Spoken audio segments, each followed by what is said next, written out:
"Can we speed this up?" The voice sliced through the silence like a sharp scalpel, echoing through the quiet tea-house hall. Charles Whitmore didn't even try to hide his impatience. He sat with his legs uncomfortably folded on the tatami mats, glancing at his wristwatch for the third time in under 2 minutes. The custom-tailored suit seemed to suffocate him even more in that warm, serene space where every movement felt slower than the last. His face was slightly tense, as if the very passage of time in that room caused him physical pain. In front of him, Akiko continued her smooth motion of pouring hot water over the light green powder in a ceramic bowl. The steam rose in delicate spirals, but she didn't take her eyes off her task for a second. Her dark blue kimono was adorned with subtle golden leaves, and her hair was pinned back with near mathematical precision. When she finally looked up at Charles, her expression was serene yet firm. In this room, time is the guest. The phrase fell between them like a curtain. Charles took a deep breath. His trip to Japan had already stretched the limits of his patience. 3 weeks of travel, meetings, and sleepless nights in luxury hotels. The billion-dollar contract for the construction of a new boutique hotel chain across Asia was his singular focus. Everything had been scheduled to the minute. Everything. And now here, in a century-old tea house in Kyoto, his time seemed to be slipping away into ceremony. He looked around, disconnected from the setting. The walls were made of rice paper, hand-painted with intricate designs. A subtle aroma of matcha filled the air, mixed with the scent of freshly cleaned tatami and old wood. Outside, the winter wind whistled through the cracks, cold and sharp, but inside, the warmth of the room and the distant sound of a shamisen created a hypnotic contrast. The combination was both irritating and enchanting. "You studied abroad?" he asked, surprised by her flawless English. Akiko didn't answer right away. She simply placed the bowl before him with movements as delicate as they were precise. Her eyes met his again. This time there was something more, something Charles couldn't name but felt, a presence, a quiet conviction. "I did. But there are things one must return to, so they can continue to exist." It wasn't the answer he expected. He wasn't even sure what it meant. Charles, used to clear answers and quick action, felt the ground shift beneath his feet. This woman wasn't just contradicting him, she seemed to be challenging him, as if she knew exactly what he stood for and chose, with all the calm in the world, not to yield. Reluctantly, he picked up the bowl with both hands, observing the dark green liquid that trembled slightly. He brought it to his lips. The taste was strong, almost harsh at first, but then it changed. It was smooth, deep, and once again, unexpected. A subtle warmth spread through his throat, his hands, his chest. A warmth that didn't come from the drink, but from the gesture. Without quite knowing why, Charles took his phone from his pocket and tucked it into his leather briefcase. It was the first time in days that he didn't feel the urge to check the time, review notifications, or respond to emails. On the shelf behind Akiko, among small sculptures and a vase filled with freshly picked wildflowers, there was an old photograph. He noticed it in passing, but something made him look again. The image showed a younger Akiko holding a diploma. She was smiling, and the English sign in the background left no doubt. An American university. Charles squinted. Harvard. His mind immediately tried to make sense of the incongruity. What was a Harvard graduate doing here, silently serving tea as part of an archaic ritual? He wanted to ask, wanted to understand, but something held him back. Maybe it was the environment, maybe it was her demeanor, or maybe because, for the first time in a long time, he felt small. The ceremony continued in silence. Akiko performed each movement with a precision that wasn't automatic, but alive. Every fold of the cloth, every bow, every glance, everything carried intention. Charles realized he was watching intently, not because he wanted to, but because he couldn't help it. When she finally offered a slight bow, signaling that the ceremony had ended, Charles bowed as well, though somewhat awkwardly. He stood, picked up his briefcase, and made his way to the door, feeling the cold air touch his face again as the paper door slid open. Then he stopped. On the tray before him, discreetly placed, was a small hand-lettered card. The paper was fine, with gently wavy edges, and the black ink looked as if it had been brushed on. The words were simple. "Come back when you can stay." Charles read the sentence twice, then looked again toward the interior of the room. Akiko was already beginning to tidy the utensils, as if nothing had happened, as if what mattered had already been given, and now she was simply carrying out the rest of the routine. Outside, the garden lit by lanterns swayed in the wind. The bare branches of the cherry trees cast fragile shadows on the stone path. The light flickered and danced, as if time itself had learned to wait. He tucked the card into the pocket of his blazer, felt the light paper against his chest, took a deep breath, and then he left. Without another word, Charles dropped the pen onto the table with a sharp snap. The executive suite of the five-star hotel where he was staying had everything someone like him considered essential: silence, luxury, and an ergonomic chair that didn't strain his back. Even so, he couldn't focus. The contract lay open in front of him. The clauses, meticulously reviewed, awaited his final adjustments, but his eyes passed over the lines as if they were shadows. The sentence he'd read hours earlier, handwritten with a delicacy that seemed to defy the very rhythm of the world, kept echoing in his mind. "Come back when you can stay." He closed his eyes and leaned back in the chair. He was used to quick decisions, to not wasting time on things that didn't yield direct results. But something had shifted since that ceremony. That wasn't just tea. It had cracked a layer of armor he hadn't even realized he was wearing. He opened his eyes again. The sky outside was gray, covered with low-hanging clouds. He picked up his phone, but there were no urgent notifications. He thought about reviewing the contract numbers, going over the presentation slides, checking the next meeting. But instead, he just stood there staring at the small wooden table where a bonsai miniature sat, a gift from the hotel for special guests, and then, like a flash, the memory surfaced. It was summer, and he was 7 years old. His grandfather, always patient, tended to a bonsai in the backyard. Charles would approach, curious about the silent ritual of trimming such tiny branches with such care. He remembered the wrinkled hands holding the shears and the firm voice that said, "Beauty comes from the time you give to it." At the time, Charles laughed. Bonsai had no value, a waste of time. He preferred building castles with toy blocks, faster, taller, more impressive. Now sitting alone in a luxury hotel on the other side of the world, that memory screamed something he didn't quite understand. He stood up. There were no meetings scheduled for that afternoon. He was only minutes away. He could go, just observe, maybe find out what exactly had been left behind in that room. He put on his coat, grabbed his briefcase but left it on the table. He walked out with only his hands in his pockets and the card still tucked into his blazer. The streets of Guyon were livelier than the night before. Winter still hung in the air, but there was more life. Tourists, locals, small groups following guides with colorful umbrellas. The lanterns still swayed, but now competed with the soft murmur of the city. Charles walked with measured yet determined steps. When he stepped once more through the gate of the tea house, he felt something shift in his chest, like a puzzle piece falling into place. Akiko greeted him with the same serene expression.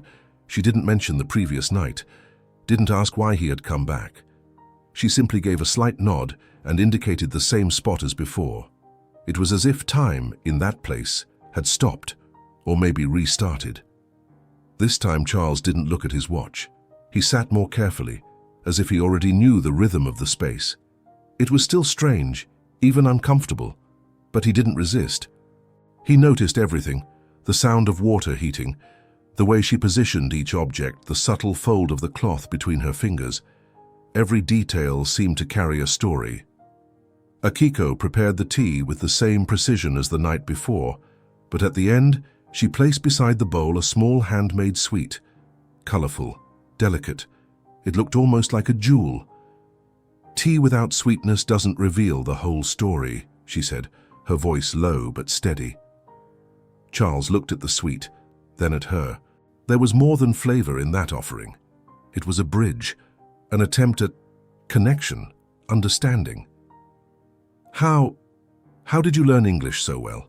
he asked, almost hesitant, feeling awkward for wanting to speak in that sacred silence. She adjusted the sleeves of her kimono, thoughtful. "I studied in the US in Boston. I stayed there for almost 6 years."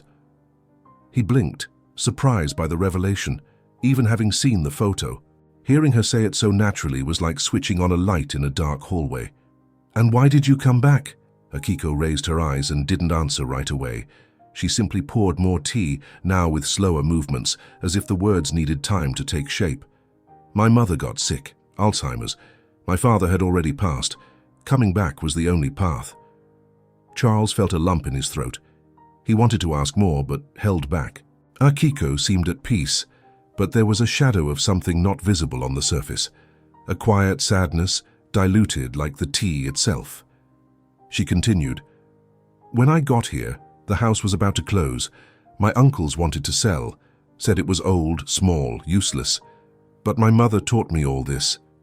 She ran her hand over the tatami. "And taking care of this place meant taking care of what was left of us." Charles nodded slowly. Her words clashed with his logic.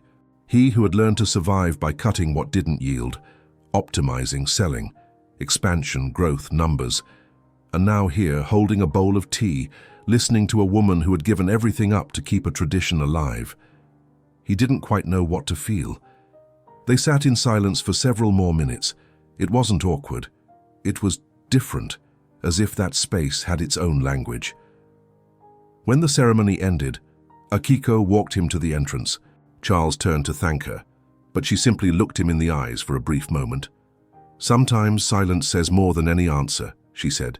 He just nodded, and then he left. The sky was now showing signs that evening was near. The first lights were beginning to shine in the wooden houses. Charles walked through the narrow streets with slower steps than before.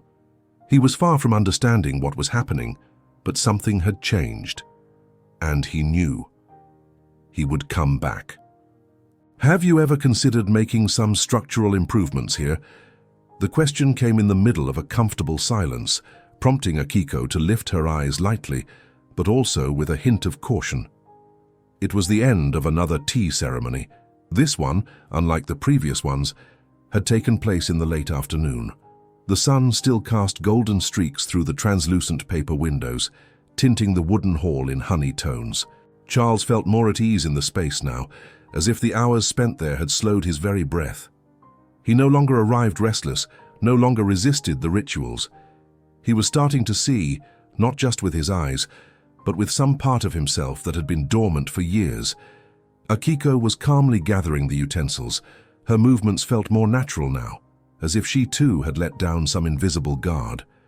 The sound of water being poured into the ceramic basin was soft, almost meditative, and perhaps that's why Charles's question sounded like a crack in that moment. "I mean, if you're interested, I could put you in touch with a cultural preservation foundation. They invest in historical sites." He leaned slightly forward, as if his proposal needed physical reinforcement, or even something more private. "I have partners in real estate.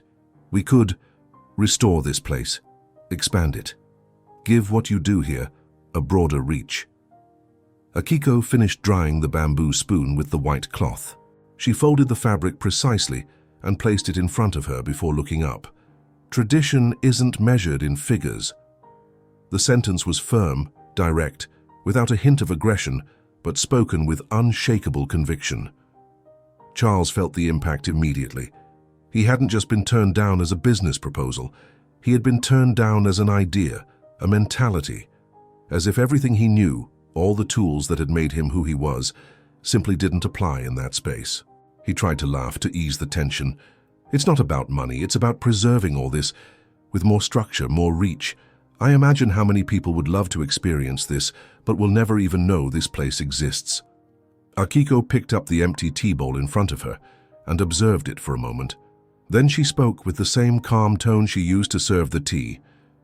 "Beauty lies in those who seek it, and those who need tea always find their way to it." Charles crossed his arms and leaned back against the wall, slightly unsettled. It wasn't common for someone to reject his proposals, especially when they came wrapped in solutions, numbers, and growth. It always worked, but here, it didn't. This was a different language, and he was beginning to realize he wasn't fluent in it. The rest of the visit unfolded in silence. Akiko didn't treat him coldly, but with a kind of distance he hadn't yet learned to interpret. When it was time to leave, she gave only a slight bow, without the faint smile she'd offered the last few times. Outside, the cold felt sharper. The sky had darkened quickly, and the lanterns were already flickering in the wind, casting long shadows on the damp cobblestones. Charles walked aimlessly for several minutes, his steps stiff, as if the ground weren't cooperating. His mind kept circling back to her words. Tradition isn't measured in figures. How could someone turn down an opportunity like that? Back at the hotel, he threw his coat over the armchair and sank into the chair. He turned on his laptop, opened the project file, and began reviewing the data with impersonal precision. The numbers obeyed him. They didn't argue. The hotel's goals were on schedule. The investors trusted him. He knew where to place every dollar and how to double the return. That was tangible, that he could control. The next day, he dove headfirst into meetings. He organized visits to the site where the new development would be built, spoke with local engineers and architects, reviewed every technical detail, every clause. The Charles the world knew was back, focused, efficient, relentless. But at night, returning to the hotel, his thoughts drifted back to that modest house in Gijón, and to the woman who had declined his offer with the serenity of someone at peace with what couldn't be bought. During a dinner with potential investors, one of the Japanese partners mentioned the cultural influence behind the new hotel's design. It was a strategy to attract guests looking for authentic experiences. Charles saw an opening. He pulled out his phone and showed a photo of the tea house, one he had taken discreetly, unaware that doing so might have disrupted the silence of the place. "Imagine bringing that atmosphere into our project," he said, smiling. "Not just a reproduction, but a direct collaboration. Genuine. I met a woman who runs a place like that. It's been in her family for generations, Harvard-educated, smart, refined, traditional in just the right way. She could be the bridge between tradition and modernity we're looking for." The faces around the table lit up. Some jotted down names. One even suggested her personal story could be used in the launch campaign. The geisha who turned down the modern world, only to find it again in a new way. Charles nodded in agreement. He didn't realize how much it already sounded like appropriation. At the end of the night, walking back to the hotel, he passed once again under the street of lanterns. He thought about going in, but he didn't. Something told him it wasn't the right moment.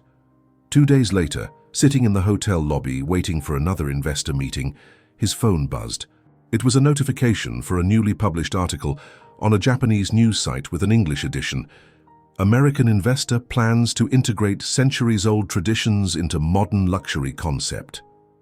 There was a photo of the tea house, and her name, discreetly mentioned in the caption. It wasn't a direct attack, but the tone carried skepticism, as if he were trying to buy what couldn't be bought.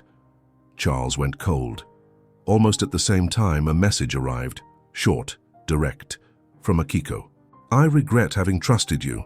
He replied immediately, asked to talk, explained that he had been misunderstood, that he never meant to expose her, but no response came. In the days that followed, he tried to return to the tea house. She wasn't there. A younger attendant explained that Akiko was taking care of her mother and couldn't receive visitors. He walked away with a different kind of weight, the kind no contract can balance, the kind of loss that isn't measured in figures. On the way back to the hotel, he passed a small flower shop. He stopped. An idea began to take shape. It wasn't strategic. It wasn't commercial. It was something else, something he didn't yet know how to name. But he knew what he had lost. And for the first time, it wasn't just business. "Careful with that box, it's tearing at the bottom." Charles's voice came from behind an older woman trying to balance bags full of fresh vegetables. When she turned, surprised, it was Akiko who appeared, holding a cardboard box overflowing with shiso roots and leaves. Nishiki Market was buzzing with people that late morning. Scents mingled in the air: miso, smoked fish, rice sweets, dried spices. It was an explosion of color and sound, of people buying, tasting, selling, and laughing. She hesitated when she saw him. Her body stiffened for a second. The gaze that had always been gentle now seemed filtered through a layer of caution. "I'll carry it," he said, leaving no room for refusal. Akiko opened her mouth as if to object, but the weight of the box seemed to overpower her pride. She nodded with a barely perceptible gesture. Charles took the box in both hands, adjusting it against his chest. They walked side by side between the stalls in silence, a silence that wasn't exactly uncomfortable, but heavy, as if too many words had already been spoken, and now they had to tread carefully over what remained. Charles, dressed casually for the first time since arriving in Japan, looked around, trying to hide his tension. He wanted to say he missed the ceremony, that he had tried to apologize, but nothing felt appropriate in that moment. They reached the end of the market's main street, where the sounds began to fade. They turned into a narrow alley and walked side by side to a quiet square, lined with bare cherry trees and the gate of an old temple. Monks in saffron-colored robes chanted in the distance, the deep, rhythmic sound echoing through the cold air with a reverence that could almost be felt in the body. Akiko stopped, set her bags down, and brought her hands together in front of her chest. She bowed deeply before the temple. Charles watched her. He thought about just waiting, but something moved him to come closer. He stood beside her, and for a few seconds simply listened to the chanting. Then, still hesitant, he brought his hands together and bowed, awkwardly but sincerely. The peace he felt in that moment was unexpected. When he straightened, Akiko still didn't look at him, but there was a small, almost imperceptible relaxation in her shoulders, as if a wall had shifted half an inch. "I didn't mean to expose you," he finally said, his voice low. She responded only with a nod, still not meeting his gaze. "It was wrong of me, trying to turn your story into a marketing idea." Akiko ran a hand over the carefully pinned strands of her hair. She picked up one of the bags from the ground and began to walk slowly. "Silence can be better than the wrong words," she said, without looking at him. They walked to the entrance of a small park beside the temple. A group of children ran after pigeons, laughing loudly while the monks finished their chants behind them. They sat on a weathered wooden bench. Charles looked at the trees around them, at the old rooftops covered in moss. He felt out of place in his own world, but in a way that didn't hurt. "Have you always lived here?" he asked. Akiko rested her elbows on her knees and laced her fingers together. "My father was from Kyoto. He died when I was 10. She spoke like someone retelling something often repeated, but never painless. "My mother kept everything going on her own. The tea house, me, his memory." Charles watched her in silence. There was something in her voice that blended strength and vulnerability, a steadiness that didn't come from hardness, but from acceptance. "She was the one who taught me that tea is a way of saying, 'You matter.'" He looked away, moved by something he couldn't name. Not guilt exactly. It was recognition, a humility he had never been required to practice before. She went on, "Here, when we serve tea, we're not offering a drink. We're offering time, attention, respect, in silence but fully present." Charles looked down at his hands, still stained faintly green from the box of vegetables. Everything about him felt out of place there, and yet everything made sense, as if he had waited too long to find something he had never really searched for. "I missed the ceremony," he said almost in a whisper. "Not just the tea, all of it. The silence. You." Akiko didn't respond, but her eyes, finally turned toward his, were no longer shut. There was pain, yes, but also an openness, a sliver of light. "I don't know if I can go back," she said. "You can't return to something broken the same way it was before." Charles nodded slowly. "I'm not hoping it'll be the same. I just wanted to know if I can still walk beside you, even if it's in silence." She stayed quiet for a few moments, then picked up the last bag and stood. "The way back is the same path you came, but the steps, they have to be different." He stood as well, didn't press, didn't try to touch her hand. He just walked beside her in silence, carrying the box. As they made their way back through the now quieter alleys of the market, the lanterns had begun to light up, casting a soft glow over the cobblestones. The scent of hot broth and sweet rice filled the air. There were no promises, no requests. But something had shifted on that park bench, in front of the monks and their chants. And even if she hadn't said it outright, Charles knew he wasn't entirely on the outside anymore. The metallic clang of the tray hitting the floor echoed through the quiet hotel hallway. Charles looked up from his laptop, surprised. The staff member quickly scrambled to gather the scattered utensils, apologizing in a low voice. But what caught Charles's attention wasn't the noise. It was the screen of his phone, lit up next to the computer. A notification blinked insistently. Trending article. Japanese culture becomes luxury attraction in billion-dollar project.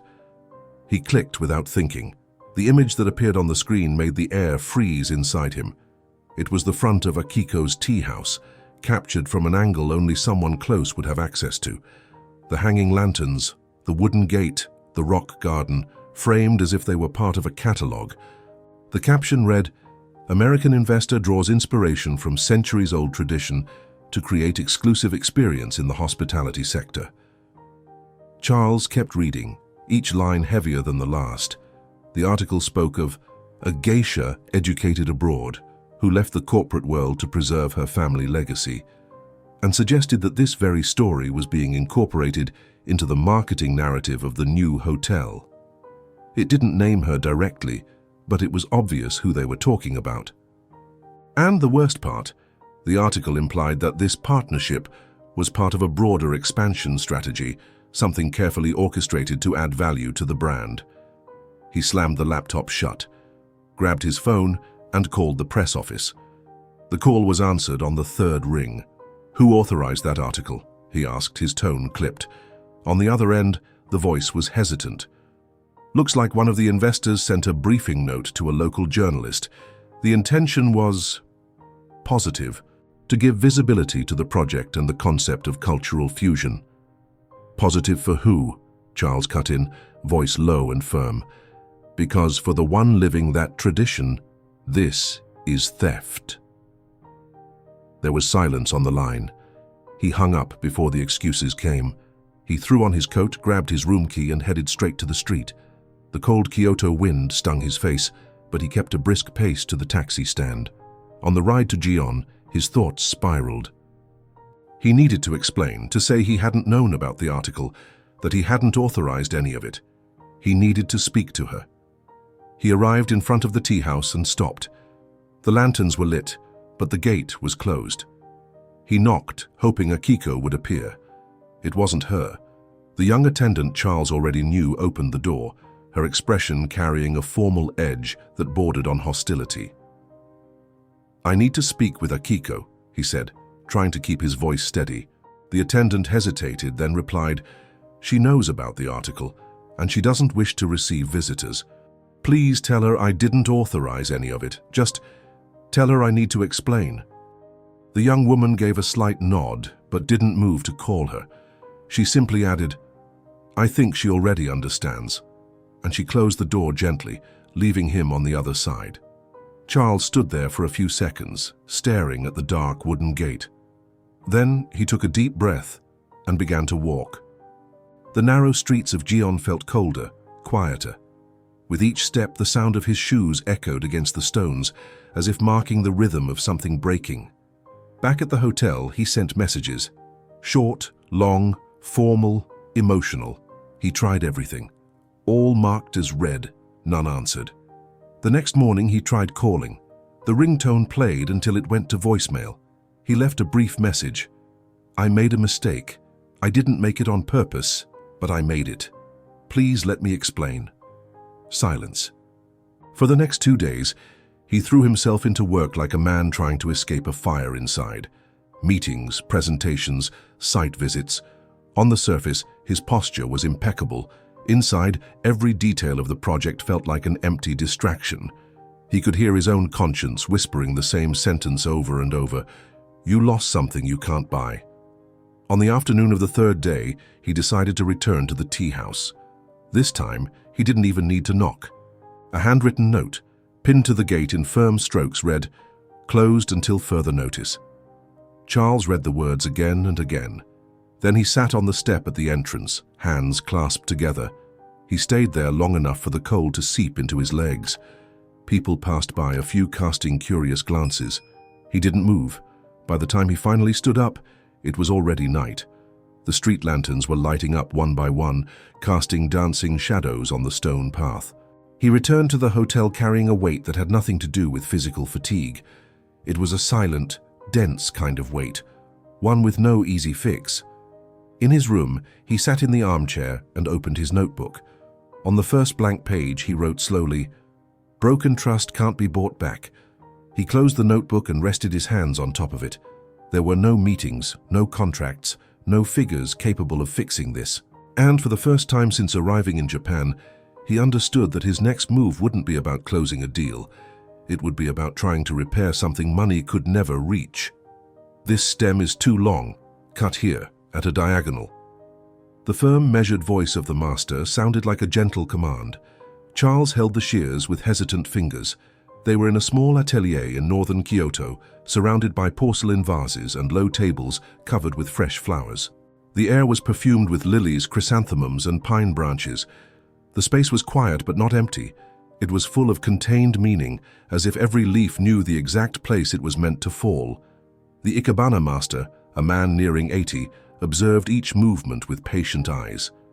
Charles bowed slightly and adjusted the shears as instructed. He made the cut carefully. The sound of the stem snapping was soft but decisive. "Do you understand why these flowers were chosen?" the master asked. "Not yet, but I'm trying," Charles replied honestly. "This one represents patience." The master pointed to a white flower, simple but upright. "This, regret, and this last one, humility." Charles nodded silently. He had found the place by chance, or maybe not. After days where guilt filled every part of his body, something inside him had begun searching for a different kind of answer. Walking through the narrow streets of the city, he passed a small temple where a discreet sign offered floral arrangement classes. At first, he hesitated, but something in that calm gesture, in the care given to the ephemeral, felt necessary. Now, there, surrounded by carefully arranged flowers and branches, he felt that every movement spoke more than any explanation could. He finished the arrangement under the master's guidance, a delicate, minimalist composition placed on a small wooden board. It was simple but balanced. It had intention. Charles bowed in gratitude and, with the master's permission, took the arrangement with him. He wrapped the flowers in rice paper and tied it with plain string. On the way to the tea house, the sky was overcast. A cold wind blew through the alleyways. The streets felt emptier than usual. Maybe it was the hour, maybe it was winter approaching its peak. When he arrived at the closed gate, Charles stopped. He looked at the paper still posted on the wood. Closed until further notice. He knelt slowly, unwrapped the arrangement, and placed it carefully on the doorstep, aligned with precision. Then he took from his pocket a small card he had written that morning, hand-lettered with care. "For the guest time forgot." He placed the note beside the vase along with the flowers. He stood for a moment, observing in silence. He didn't knock, didn't call. He simply turned and walked away. The next day there was no response, no message, no call. The arrangement was gone when he passed discreetly down the street, which in itself already said something. The day after that, it was late when his phone buzzed. A simple notification. Message received. It was from Akiko. Today at 6. Nothing more. No explanation, no emotion. Just what was needed. Charles arrived a few minutes early. The tea house gate was slightly open. He entered with the same respect as before, but with one less weight on his shoulders. Akiko was kneeling near the tokonoma, arranging a piece of ceramic. She wore a dark green kimono with a subtle pattern.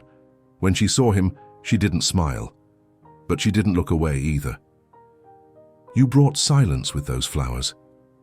That was all she said. Charles sat down.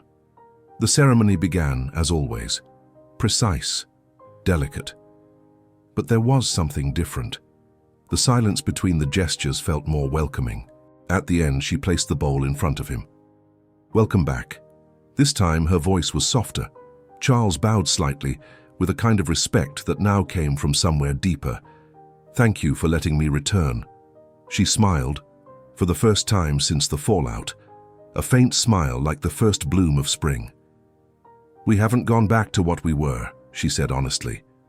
"But we've started again." He nodded. "I'm not hoping for the same. I'm hoping for what's real." They sat in silence for a few more moments. The steam from the tea rose slowly between them. The room was warm but not stifling. The wooden floor creaked lightly under the weight of time. Before leaving, Charles placed an envelope on the tatami. "It's not money," he said, preempting any misunderstanding. "It's a gesture, the foundation I mentioned. It doesn't have my name on it, doesn't carry my company, but it's available for whatever improvements you want, or don't want." Akiko didn't touch the envelope, but she didn't reject it either. She looked at it, then at Charles. "Sometimes tea is only sweet because it came after bitterness." He smiled, a small, sincere smile. "Thank you for not closing the door for good." She simply nodded slightly, and he stood, bowed in farewell, and left. Outside, the sky was finally beginning to clear, and a sliver of light slipped through the clouds. Charles walked down the street without looking back, but with the clear sense that perhaps for the first time, he had left something whole along the way. "Can you walk?" Charles asked, already crouching beside her. Akiko was trying to stand, bracing herself against the wooden bench by the river, but her ankle clearly wasn't cooperating. The pain was evident in the tightness around her eyes, the way she held her breath every time she tried to move. The Lantern Festival was in full swing around them, hundreds of people walking between glowing stalls, children in yukatas running around, elderly couples setting candle-lit boats afloat on the Kamo River. But in that moment, the world seemed to have shrunk. "I twisted my ankle," she said softly, trying to mask the pain. "Here, let me help." Charles wrapped his arm carefully around her back and lifted her with steady strength. She hesitated, but didn't resist. With one arm resting on his shoulder, they began moving along the edge of the festival, avoiding the crowds. Akiko was limping noticeably. Charles pressed his lips together, focused on each step.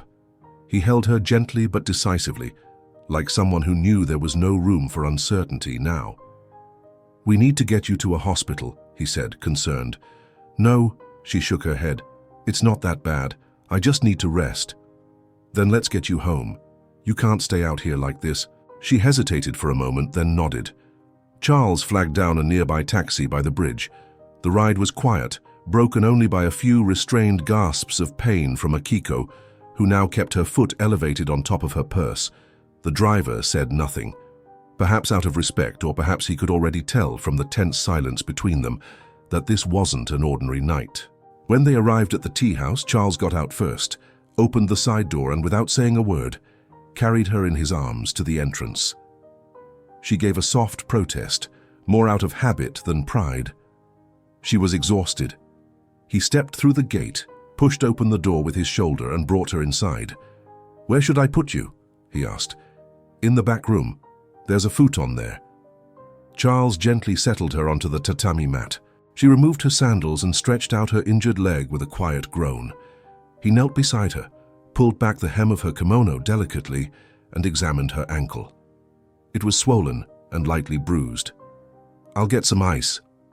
"There's a cold pack in the kitchen, second drawer on the right." Charles found it quickly, filled it with ice from the freezer, and returned. He knelt beside her again and gently pressed the compress to her ankle. "This should help." She nodded. The silence between them was no longer tense. It was comfortable, like a blanket after a storm. "Sorry for dragging you here," Akiko murmured after a few minutes. "You didn't drag me. I wanted to be here." She turned her face toward him. The glow from the lanterns outside filtered softly through the paper windows, illuminating her face, now calmer, more open. "I almost sold this house," she said suddenly. Charles frowned. "When?" "During the pandemic." She took a deep breath. "Tourists stopped coming. The ceremony stopped. My mother was getting worse every day. The garden was neglected. Tiles were breaking. I had no way out. I nearly signed the contract. A businessman from Osaka wanted to turn this place into a themed restaurant." "Why didn't you sell?" "Because the night before the signing, I sat on the tatami with my mother. She could barely speak by then, but she looked at me, held my hand and said, "If you sell the house, your father's memory goes with it." She'd never said that before, never told me she cared about the house, but in that moment, I understood this place.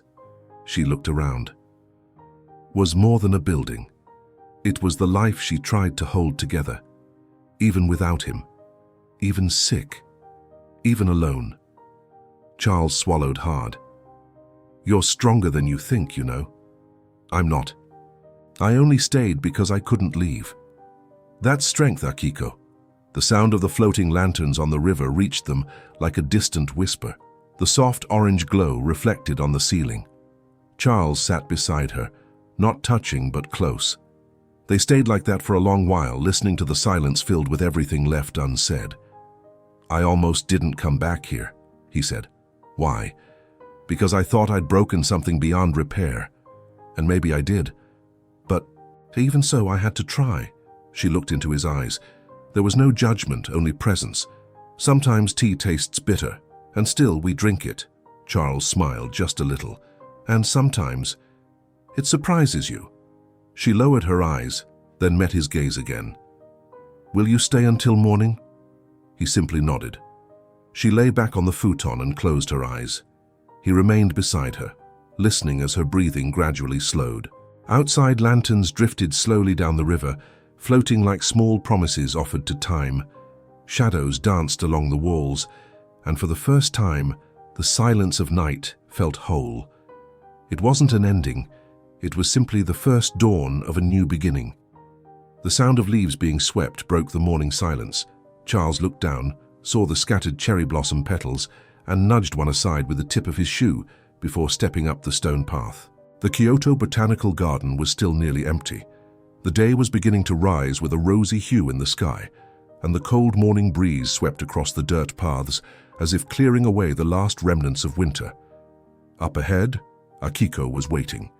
No makeup, no kimono, no ceremony. She stood wearing a light gray wool coat, a steaming cup in her hands. Her loose hair swayed gently in the wind.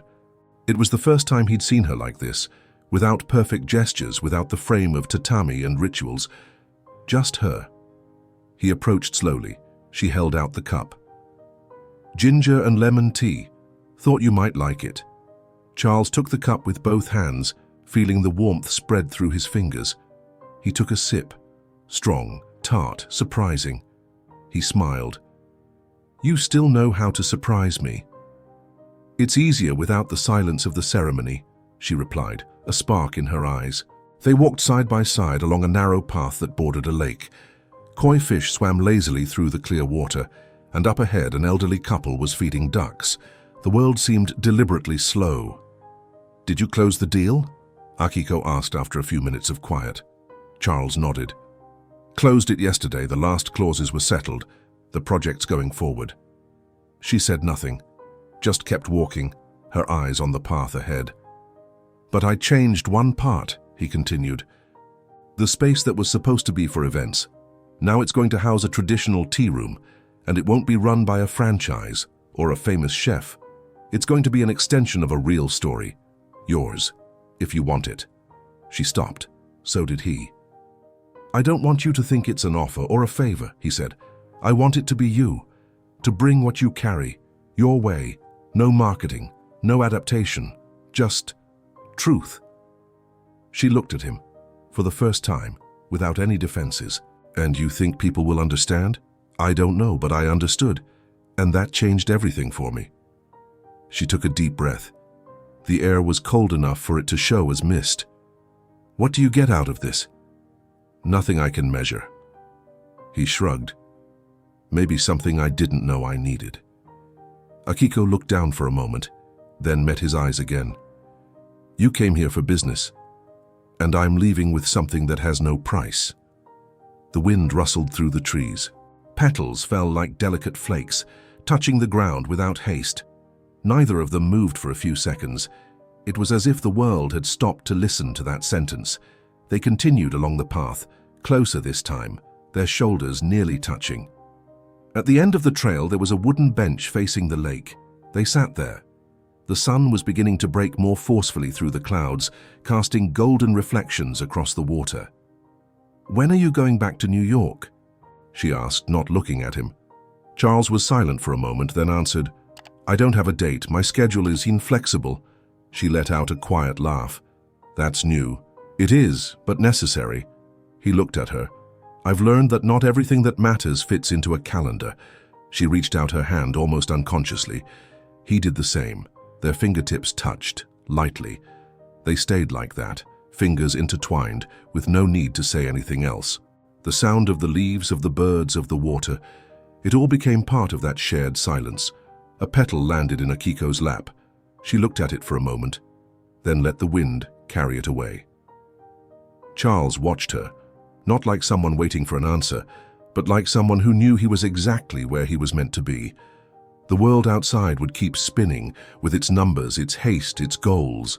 But there, in that quiet Kyoto morning, between tea, scars, and flowers that fall without warning, something had been sealed. No contract, no clauses, just two people walking together. And time, finally, as a guest. Hear what it meant to you. Remember to hit the like and subscribe buttons. This is really important for the channel. Really important. And if you're ready for another story of love and hope, click the first card or the second one to watch the full playlist. See you there.